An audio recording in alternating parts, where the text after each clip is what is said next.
Discuss already 1 to 20 question. This is question number 21। ये सारा chapter जो टेस्ट है पॉलिटिक्स से रिगार्डिंग है, ठीक है। चलिए पढ़ते हैं। Consider the following statement. First है the presidential proclamation imposing president rule is subjective to non subjective to the judicial review. गलत है।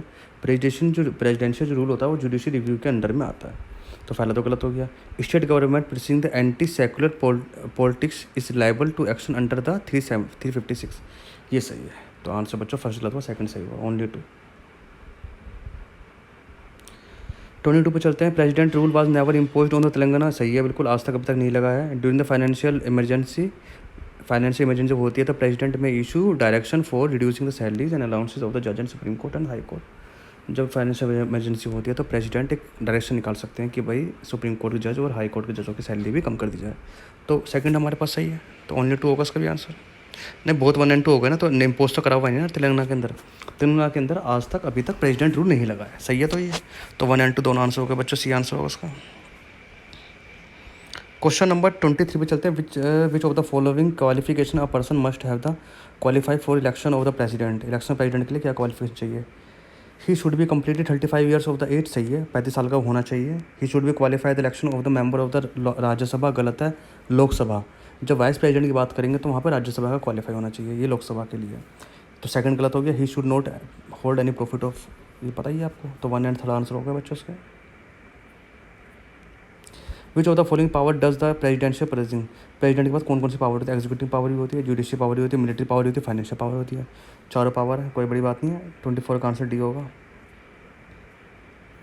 क्वेश्चन नंबर 25 पे चलते हैं। Consider the following statement. President can appointed any member of the Lok Sabha to president over the proceeding when the both speaker and deputy speaker fall vacant. जो कह रहा है कि जब अगर स्पीकर भी ना हो, डिप्टी स्पीकर भी ना हो, तो प्रेसिडेंट किसी आदमी को लोकसभा के मेंबर को अपॉइंट कर देता है, सही है।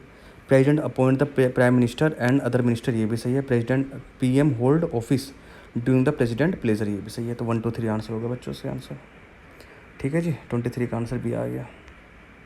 26 पे चलते हैं। Consider the following statement. First है हमारे पास president can promulgate an ordinance only when both house and parliament are in not session और either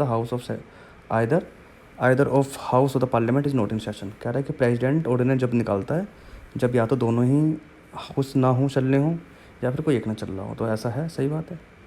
an ordinance like any legislation is can be retrospective that is may be come in to the force from the back date, सही बात है। तो 1 and 2 answer हो गए, बहुत 1 and 2 होंगे। 27 पे आ जाते हैं। The constitution provide the specific procedure for selection and appointment of the PM, गलत है। कॉन्स्टिट्यूशन के अंदर PM के सिलेक्शन के लिए कुछ ज़्यादा बड़ा प्रोसीजर नहीं दिया हुआ है, तो फर्स्ट हमारा गलत हो गया। सेकंड पे आते हैं। President may have the exercise his individual judgement in the selection appointment of the PM and when PM is in the office die suddenly. कह रहे हैं अगर PM सडनली ऑफिस से मर जाता है तो प्रेसिडेंट अपनी एक्सरसाइज का यूज़ करके किसी के ऊपर को बना सकता है उस टाइम के लिए। हाँ तो सही है, सेकंड सही हो गया इसका। 27 का आंसर B है। 28 पे चलते हैं। Consider the following statement regarding the PM से रिगार्डिंग है। He allocate the reshuffling the various portfolio among the minister, सही बात है। मिनिस्टर हर किसी मिनिस्टर को देता है कि भाई तुम ये लो और ये शफल भी कर सकता है। He can recommended person who were appointed as a minister by the president, ये भी सही है। प्रेसिडेंट मिनिस्टर किसी को बना सकता है वो। He can bring about the collapse of council of minister by the resigning from the office. अगर वो रिसाइन कर देता तो सारे हमारे काउंसिल ऑफ मिनिस्टर सब कोलैप्स हो जाता है। तो 1 2 3 तीनों आंसर सही है बच्चों, 20 आंसर डी होगा। 29 पे चलते हैं। What is the difference between the electoral college of vice president and president of India. जो वाइस प्रेसिडेंट और प्रेसिडेंट ऑफ इंडिया के इलेक्शन के बारे में बात चल रही है। पहले है both the house take part in election of the president unlike the vice president who is elected the Rajya Sabha only, गलत है।